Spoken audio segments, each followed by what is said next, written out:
வணக்கம். Salam satu Malaysia.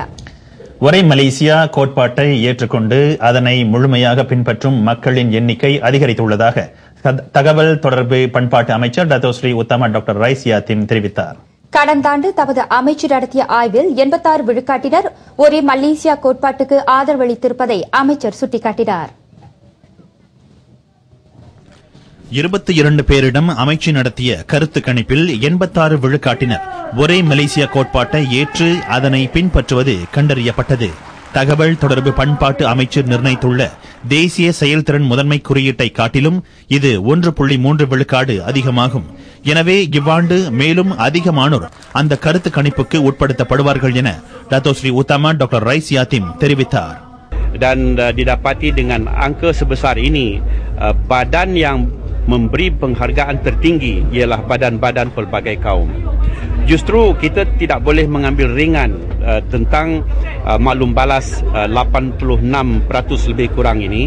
Jadi kami akan segerakan tinjauan nilai dan amalan menerusinya. முன்னதாக புத்ராஜயாவில் GPMS score எனும் இவ்வாண்டுக்கான ஒரே Malaysia தன்முனைப்பு பயண திட்டத்தை அமைச்சர் தொடக்கி வைத்தார்.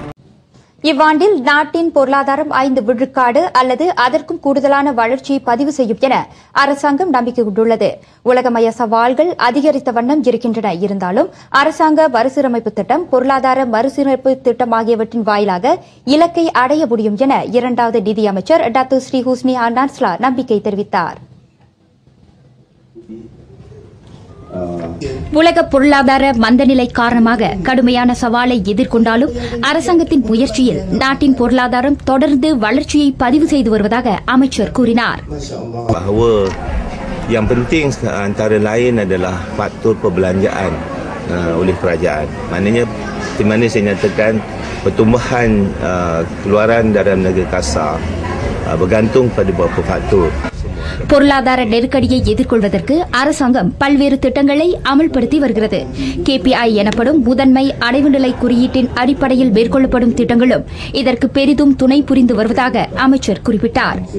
பேரா கம்போங் தங்கு ஹுசேனில் நடைபெற்ற மக்களுடனான சந்திப்பு நிகழ்ச்சியில் கலந்து கொண்டு டாக்டர் ஸ்ரீ ஹுஸ்னி ஹனார்ஸ்லா நிருபர்களிடம் பேசினார். பிறப்புக்கும் இறப்புக்கும் இயல்பான மனித வாழ்க்கைக்கு சிறப்பு சேர்ப்பது அவர்கள் வாழும் மகிழ்ச்சியான வாழ்க்கையே. அதிலும் நம் நாட்டிலே பிறந்ததில் இருந்து இறக்கும் வரை ஒருவர் அரசாங்கத்தின் உதவியையும் இதர வசதிகளையும் பெற்று சிறந்த வாழ்க்கையை வாழ்வதற்கு அத்தியாவசியமாகிறது அடையாள பத்திரங்கள். இந்நிலையில் அப்பத்திரங்கள் இன்றி ஏதோ வாழ்கிறோம் என்ற உணர்வோடு வாழ்க்கையை நகர்த்திய இந்தியர்களின் வாழ்க்கையில் விடியலை ஏற்படுத்தியுள்ளது அரசாங்கத்தின் மை டஃப்தார் பதிவியக்கம். எங்கு எப்போது யாருக்கு பிள்ளையாக பிறந்தோம் என்பதற்கு அடையாளமாக பிறப்பு பத்திரம், 12 வயதை எட்டியவர்களுக்கு அடையாள அட்டை, மலேசியர் என்பதற்கு அடையாளமாக குடியுரிமை ஆகியவை வழங்கப்படுகிறது.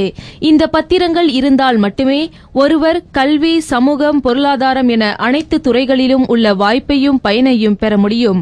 ஆனால் குறிப்பிட்ட எண்ணிக்கையிலான இந்தியர்கள் இந்த அடையாள பத்திரங்களின் முக்கியத்துவத்தை உணராது நீண்ட காலமாக இருட்டில் வாழ்ந்து வந்தனர். கல்வி அறிவு இல்லாதது, அறியாமை ஆகிய காரணங்களால் இந்த பத்திரங்களுக்கு விண்ணப்பம் செய்வதற்கான வழிமுறைகள் தெரியாமல் வாழ்ந்து வந்த இந்தியர்களுக்கு உதவுவதற்காக அரசாங்கம் கடந்த ஆண்டு பிப்ரவரி 19ஆம் தேதி தொடங்கி மை டஃப்தார் பதிவு இயக்கத்தை நடத்தியது. இந்தியர் விவகாரங்களுக்கான அமைச்சரவை செயற்குழுவின் சிறப்பு அமலாக்க பிரிவின் ஏற்பாட்டில் நடத்தப்பட்ட இந்த இயக்கத்தின் கீழ் எவ்வாறு இந்தியர்களுக்கு அடையாள பத்திரங்கள் பெற்றுத்தரப்பட்டது என்பதை விவரிக்கிறார் அதன் ஆலோசகர் டத்தோ சிவசுப்பிரமணியம். அவங்களுக்கு பூர்த்தி செஞ்சு நேரடியாக JPN அதாவது அரசாங்க இலாக்காக்கு பதிவு இலாக்கா நேரடியாக அவங்க கொண்டு போய் கொடுத்தாங்க. இது அவங்களுக்கு அவங்களோட கையை பிடித்து தைரியத்தை ஊட்டி, உங்களுக்கு பிரச்சனை இருந்தால் அரசாங்க இலாக்காக்களை அணுகுகள், அதன் மூலமாக உங்கள் பிரச்சனையை தீர்த்து கொள்ளலாம். சமுதாயம் இதுவரைக்கும் ரொம்ப காலகட்டத்தில் நடுவர்களை நம்பி இருந்தது. கொண்டு போய் கொடுப்பாங்க, இல்லை எனக்கு எழுத முடியாதுங்க, அல்லது நம்முடைய சமுதாயத்தில் இன்னொரு பிரச்சனைன்னா அந்த பாரத்தை போய் எடுப்பாங்க. ஆனால் அதை அவங்க பூர்த்தி செய்ய அவங்களுக்கு திறன் இல்லை. ஆகையால் இந்த இந்திய சமுதாயம் இந்த இயக்கம் ஏன் வெற்றி பெற்றது என்றால், ஒன்று எல்லாரும் ஒன்று சேர்ந்த ஒரு முயற்சி, ரெண்டாவது நம் சமுதாயத்துக்கு வந்து தைரியத்தை ஊட்டியது மிகப்பெரிய முயற்சி. இந்த இயக்கம் வெற்றி அடைந்துள்ளதற்கு சான்றாக ஒரு பகுதியினருக்கு பிரதமர் டத்தோஸ்ரீ நஜீப் துன் ரசாக் தனது கரங்களால் அடையாள பத்திரங்களை வழங்க உள்ளார். இந்திய சமுதாயத்தின் வரலாற்றில் இடம்பெறவுள்ள அந்நிகழ்ச்சி வரும் செவ்வாய்க்கிழமை தலைநகர் சிராஸில் நடைபெறவுள்ளது. அமெரிக்காவின் பிரபல நடிகையும் பாடகியுமான விட்னி ஹூஸ்டன் பெவர்லி ஹில்ஸில் உள்ள தங்கும் விடுதி ஒன்றில் இறந்து கிடக்க கண்டெடுக்கப்பட்டார். அமெரிக்க இசைத்துறை விருதான கிராமி விருதளிப்பு விழா நடைபெறும் ஒரு நாளுக்கு முன்னர் அவரது மரணம் நிகழ்ந்துள்ளது.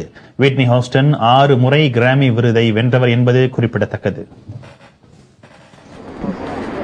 லாஸ் ஏஞ்சலஸ் பெவர்லி ஹில்ஸில் உள்ள பெவர்லி ஹில்டன் தங்கும் விடுதியில் விட்னி ஹூஸ்டன் இறந்து கிடந்தார். அவருக்கு வயது 48. மாலை மணி 4 அளவில் விட்னி ஹூஸ்டன் இறந்து கிடப்பதாக தங்களுக்கு தகவல் கிடைத்தது என போலீசார் தெரிவித்தனர். அவரது மரணத்தில் எந்தவித சூழ்ச்சியும் இல்லை என தொடக்க விசாரணைகள் காட்டுகின்றன. அவரின் மரணத்தை அடுத்து அதிர்ச்சியடைந்திருக்கும் ரசிகர்கள் இணையதளம் வாயிலாக அனுதாபங்களை தெரிவித்து வருகின்றனர். 1980களிலும் 90களிலும் விட்னி ஹூஸ்டனின் புகழ் கொடிகட்டி பறந்தது. தமது கணீர் குரலால் ரசிகர்களை ஈர்த்திருந்த அவருக்கு குவீன் ஆஃப் பாப் என்ற பட்டமும் உண்டு. Waiting to exhale, the bodyguard ஆகிய திரைப்படங்களிலும் அவர் நடித்திருந்தார். 80களில் பிரபலமாக இருந்த பாபி பிரவுன் எனும் பாடகரை விட்னி ஹூஸ்டன் திருமணம் புரிந்தார். ஆனால் அவரது கணவர் போதைப் பொருள் தொடர்பான குற்றங்களுக்காக பல்வேறு முறை சிறைக்கு சென்றவர் ஆவார். 2007ஆம் ஆண்டு விட்னி ஹூஸ்டன் அவரை விவாகரத்து செய்தார். இல்லற வாழ்க்கையில் ஏற்பட்ட பிரச்சனைகள் காரணமாக போதைப் பொருள் உட்கொள்வதை விட்னி ஹூஸ்டன் பகிரங்கமாக ஒப்புக்கொண்ட பின்னர் அவரின் புகழ் சரியத் தொடங்கியது. இவருக்கு பாபி கிறிஸ்டினா எனும் மகள் உண்டு. ஞாயிற்றுக்கிழமை இரவு நடைபெறவிருக்கும் கிராமி விருதளிப்பு விழாவின் போது விட்னி ஹூஸ்டனுக்கு இசைத்துறையினர் அஞ்சலி செலுத்துவர் என தெரிவிக்கப்பட்டுள்ளது.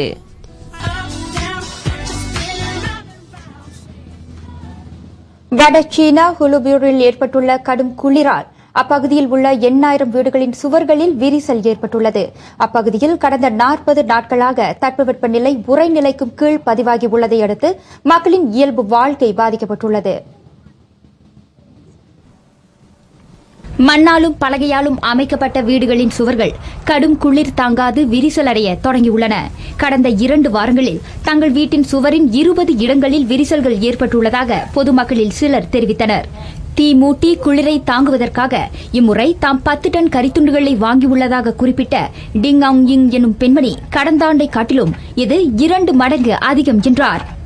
இவ்வாண்டு தனது குடும்பத்தினர் கரித்துண்டுகளை வாங்க 2000 யுவானை செலவிட்டுள்ளதாக அவர் சொன்னார். சுவர்களில் விரிசல் ஏற்படுவதை தவிர்க்க கரித்துண்டுகளையும் வரட்டைகளையும் பயன்படுத்தி நெருப்பை மூட்டி வெப்பமான சூழலை ஏற்படுத்தி வருவதாக பொதுமக்கள் தெரிவித்தனர்.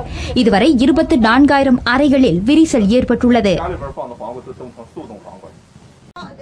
அமெரிக்கா புளோரிடாவில் 105 வயது மூதாட்டி ஒருவர் தன்னார்வல பணிகளில் தம்மை முழுமையாக ஈடுபடுத்திக் கொண்டுள்ளார். தாம் சேவையாற்றும் ஹாலிவுட் மருத்துவமனையில் பிறந்தநாளை கொண்டாடிய டோரி எபர்ட் நோயக் நீண்ட காலம் வாழ்வதற்கு கிட்டிய வாய்ப்பு கடவுள் தமக்கு கொடுத்த வரம் என்கிறார். அமெரிக்கா புளோரிடாவில் உள்ள பிரபல ஹாலிவுட் மருத்துவமனையில் டோரி இன்னமும் தன்னார்வல பணிகளில் தம்மை ஈடுபடுத்திக் கொண்டுள்ளார். மருத்துவமனைக்கு வரும் கடிதங்களை தரம் பிரித்து உரியவர்களிடம் ஒப்படைக்கும் பொறுப்பு இவரிடம் வழங்கப்பட்டுள்ளது. பிரிட்டனில் பிறந்தவரான டோரி இது நாள் வரை கார் ஓட்டியதில்லை. எங்கு சென்றாலும் நடந்து செல்வதே இவருக்கு வழக்கமாகும். பல மைல் தூரத்திற்கு நடந்து செல்வதே தமது ஆரோக்கியத்திற்கான ரகசியம் என டோரி தெரிவித்தார். டோரிக்கு 77 வயது நிரம்பிய நோயக் எனும் மகள் இருக்கிறார். கனடா டொரண்டோவில் வசிக்கும் நோயக் தனது தாயாரின் பிறந்த நாளை கொண்டாட புளோரிடா வந்திருந்தார். தனது தாயாரின் வயதை கேட்டால் அனைவரும் அதிசயிக்கிறார்கள் என கூறுகிறார் நோயக். வயது முதிர்ந்தவர்கள் எழுந்து நடமாடுவதே அதிசயம். ஆனால் 105 அகவையை எட்டிவிட்ட போதிலும் தனது தாயார் இன்னமும் சுறுசுறுப்பாக தனது பணிகளை தானே செய்து கொள்ளும் ஆற்றலை பெற்றிருப்பது குறித்து மகிழ்ச்சி தெரிவித்தார்.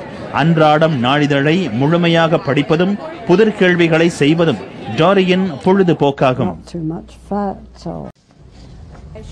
ஆஸ்திரேலியா கர்டின் பல்கலைக்கழகத்தில் நடைபெற்ற விருதளிப்பு விழாவில் இப்பல்கலைக்கழக வேந்தர் doctor Jim Gill Datin Sri Rosmah மன்சூருக்கு கௌரவ டாக்டர் பட்டத்தை வழங்கினார். விருதை பெற்றுக் கொண்ட பின்னர் உரையாற்றிய டாத்தின் ஸ்ரீ ரோஸ்மா மன்சூர் இப்பல்கலைக்கழக மன்ற உறுப்பினர்களுக்கு நன்றியை தெரிவித்துக் கொண்டார். சிறு வயது முதலே பிள்ளைகளுக்கு கல்வியின் முக்கியத்துவம் உணர்த்தப்படுமானால் நாட்டில் நிகழும் சமூக சீர்கேட்டு பிரச்சினைகளை களைய முடியும் என டாத்தின் ஸ்ரீ ரோஸ்மா மன்சூர் தெரிவித்தார். இந்நிகழ்ச்சியில் பிரதமர் doctor Sri Najib Tun Razak, வெளியுறவு அமைச்சர் டாக்டர் ஸ்ரீ அனிஃபா அமான், ஆஸ்திரேலியாவிற்கான மலேசிய உயர் ஆணையர் டாக்டர் சல்மான் ஆகியோர் கலந்து கொண்டனர். அரசாங்க முத்திரையை கொண்டிருக்கும் அனைத்து வாகனங்களுக்கும் சாலை கட்டணத்தை செலுத்துவதில் இருந்து விலக்களிக்கப்பட வேண்டும் என கியூபெக்ஸ் எனும் பொது சேவை ஊழியர் சங்கங்களின் சம்மேளனம் பரிந்துரையை முன்வைத்துள்ளது. பணியில் ஈடுபட்டிருக்கும் அரசாங்க வாகனத்தை செலுத்தும் ஊழியர்கள் சில சமயங்களில் சாலை கட்டணத்தை செலுத்த நேரிடுகிறது. எனவே அவர்களின் சுமையை குறைக்க ஏதுவாக அனைத்து அரசாங்க வாகனங்களுக்கும் சாலை கட்டணத்தை விதிக்கும் முறையை அகற்ற வேண்டும் என பொது சேவை ஊழியர் சங்கங்களின் சம்மேளன தலைவர் டாக்டர் ஓமார் ஓஸ்மான் கேட்டுக் கொண்டார். எனினும் சாலை கட்டணத்தை செலுத்துவதில் இருந்து விலக்கு அளிக்கப்படும் வாகனங்கள் அரசாங்க முத்திரையை கொண்டிருப்பது உறுதி செய்யப்பட வேண்டும் எனவும் அவர் வலியுறுத்தினார். இதற்கு முன்னர் தீயணைப்பு மீட்பு படை வாகனத்திற்கும் ஆம்புலன்ஸுக்கும் மட்டுமே சாலை கட்டணத்தை செலுத்துவதில் இருந்து விலக்கு அளிக்கப்பட வேண்டும் எனும் பரிந்துரையை கியூபெக்ஸ் முன்வைத்திருந்தது குறிப்பிடத்தக்கது. 2011-2012 உலக பனிச்சறுக்கு போட்டியில் உபசரணை நாடான சீனா மகளிர் பிரிவிலும் ஆடவர் பிரிவிலும் தங்கப் பதக்கங்களை வென்றது. மகளிருக்கான போட்டியில் முதல் 3 இடங்களையும் சீனாவே கைப்பற்றியது. 8 பெண்கள் பங்கேற்ற இப்போட்டியில் 100 புள்ளிகளை தாண்டிய ஒரே பெண்மணியான ஜாங் ஷின் 101.16 புள்ளிகளை பெற்று தங்கப் பதக்கம் வென்றார். இதற்கு முந்தைய போட்டிகளில் 4 முறை முதல் இடத்தை வாகை சூடிய ஷூ மெங்தாவ் 95.70 புள்ளிகளை பதிவு செய்து வெள்ளிப் பதக்கம் பெற்றார். தனது சக நாட்டைச் சேர்ந்த யாங் யுவை ஏறக்குறைய 9 வினாடிகள் வித்தியாசத்தில் தோற்கடித்து செங் ஷுவாங் வெண்கலப் பதக்கம் வென்றார். ஆடவருக்கான பிரிவில் சீனாவின் கி குவாங்பு 131.67 புள்ளிகளை பெற்று இப்பருவத்தில் முதல் தங்கப் பதக்கத்தை கைப்பற்றினார். 127.66 புள்ளிகளில் கீயின் சக வீரரான ஜியா ஜோங்யாங் வெள்ளிப் பதக்கம் பெற்றார். கனடாவின் ஆலிவர் ராக்கான் 123.45 புள்ளிகளை பதிவு செய்து வெண்கலப் பதக்கம் வென்றதோடு அனைத்து பதக்கங்களையும் வெல்லும் சீனாவின் கனவை தகர்த்தெறிந்தார். இன்றைய குறளும் அதன் விளக்கமும் குறள் 419. நுணங்கிய கேள்வியரல்லார் வணங்கிய வாயிராத லரிது. நுண்ணிய கேள்வி ஞானம் இல்லாதவர் பணிவுமிக்க சொற்களை பேசுபவராக ஆவது கடினம் என்கிறார் திருவள்ளுவர். விடைபெறுகிறோம். வணக்கம். நான் ஜெயமுருகன் சந்திரன். நான் சந்திரகலா ஐயப்பன். சலாம் சத்து மலேசியா.